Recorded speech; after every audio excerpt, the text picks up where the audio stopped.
Bismillahirrahmanirrahim. Alhamdulillah hamdan katsiran thayyiban mubarakan fi kama yuhibbu rabbuna wa yarda. Asyhadu an la ilaha illallah wahdahu la syarika lah wa asyhadu anna Muhammadan abduhu wa rasuluh amma ba'du. Permisa Amasa TV rahimakumullah. Alhamdulillah kita bersyukur kepada Allah Subhanahu wa taala atas limpahan nikmat dan karunia darinya, sehingga kita bersama-sama dapat mendengarkan nasihat-nasihat yang berharga serta ilmu-ilmu yang bermanfaat, sehingga iman kita dapat terpupuk dan keislaman kita dapat diridhoi oleh Allah Subhanahu wa taala. Insyaallah pada pertemuan kali ini kita akan masuk ke bab yang kelima, yaitu al-wudu, bab wudu bersuci. Nah, sebelum kita panjang lebar, kita harus mengetahui apa itu wudu secara etimologi ataupun terminologi, secara bahasa ataupun syariat, itu istilah. Jadi wudu ini secara bahasa diambil dari kata akar al-wado'ah, ya, yang berarti keindahan dan kebersihan. Adapun secara istilah bahwa wudu adalah menggunakan air pada 4 anggota badan. Yang pertama wajah, kemudian kedua tangan, kepala, dan kedua kaki, dengan tata cara tertentu dalam syariat yang telah diajarkan, dalam rangka ibadatun ilallah, dalam rangka ibadah kepada Allah Subhanahu wa ta'ala.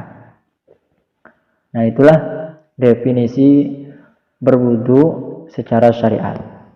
Dan hukumnya berwudu ini adalah wajib atas orang-orang yang telah berhadas bila dia hendak melaksanakan sholat, dan apa yang sehukum dengan sholat seperti tawaf dan menyentuh mushaf Al-Quran, maka wajib baginya untuk bersuci, berwudu. Kemudian, apakah ada dalil dalam Al-Quran tentang wajibnya wudu, dan kepada siapa ia diwajibkan atau kapan ia menjadi wajib? Tentunya ada sebuah dalil dalam Al-Quran pada Quran surah Al-Maidah ayat yang ke-6. Silakan Bapak Ibu membuka ayat Al-Maidah, ya, surat Al-Maidah ayat yang ke-6 itu. Di sana Allah Subhanahu wa taala mewajibkan orang-orang beriman untuk bersuci.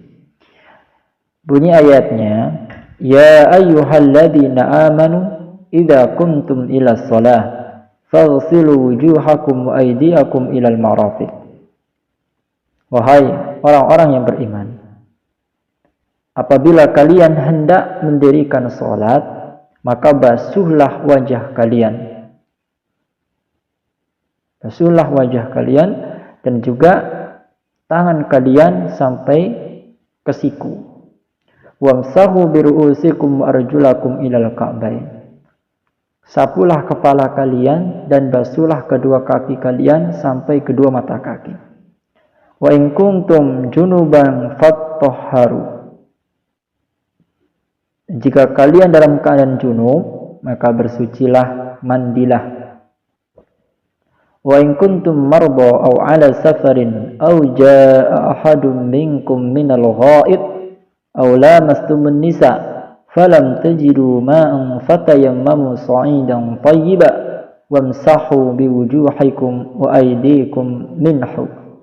Dan jika kalian dalam keadaan sakit atau dalam keadaan safar atau kembali dari tempat buang air, ya kamar mandi atau toilet, atau kalian menyentuh perempuan, maka lalu kalian tidak menemukan air untuk bersuci, fatayammamu, maka bertayamumlah kalian dengan debu yang baik dan suci. Caranya gimana? Kata Allah Subhanahu wa taala, famsahu biwujuhikum aydikum minhu. Usaplah wajah kalian dan tangan kalian dengan debu. Nah, permisa rahimakumullah, itulah ayat yang mewajibkan untuk kita bersuci. Atau juga dari sabda Nabi sallallahu alaihi wasallam. Sebuah hadis yang diriwayatkan oleh Imam Muslim rahimahullah taala. La yaqbalu Allahu salatan bi ghairi tuhurin wala sadaqatan min khuludin. Nabi mengatakan Allah tidak menerima salat tanpa bersuci dan tidak menerima sedekah dari hasil penggelapan. Ghanimah sebelum dibagikan. Nah, ini sabda Nabi menjelaskan bahwa tidaklah diterima salat-salat kita apabila kita tidak berwudu, bersuci. Tidak diterima salat kita.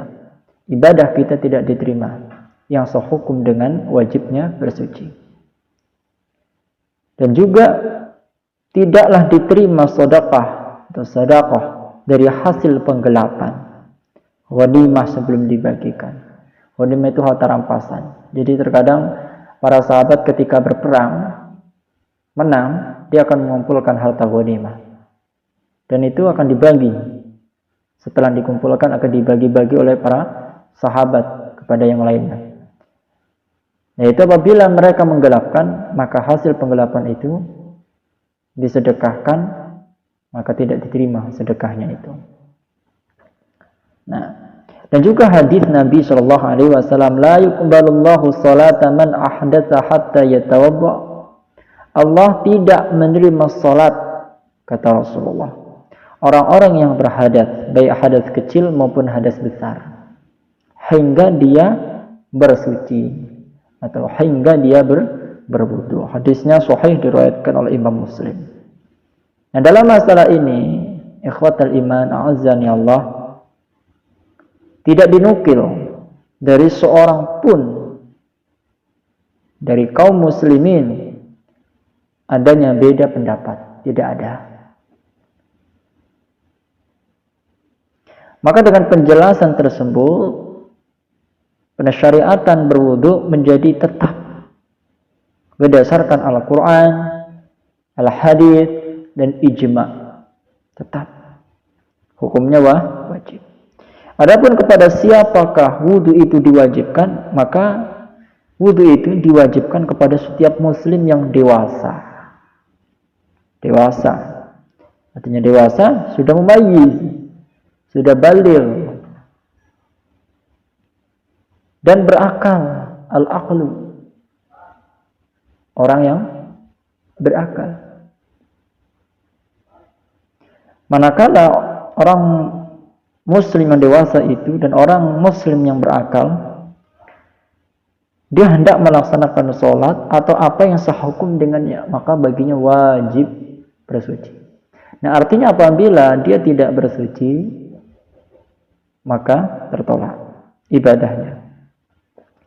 Maka ikhwatal iman, a'azzani Allah, adapun kapan wudu itu wajib, maka bila masuk waktu sholat atau saat seseorang hendak melakukan perbuatan yang disyariatkan, harus berwudu, sekalipun tidak berkaitan dengan waktu seperti tawaf dan menyentuh mushaf Al-Quran.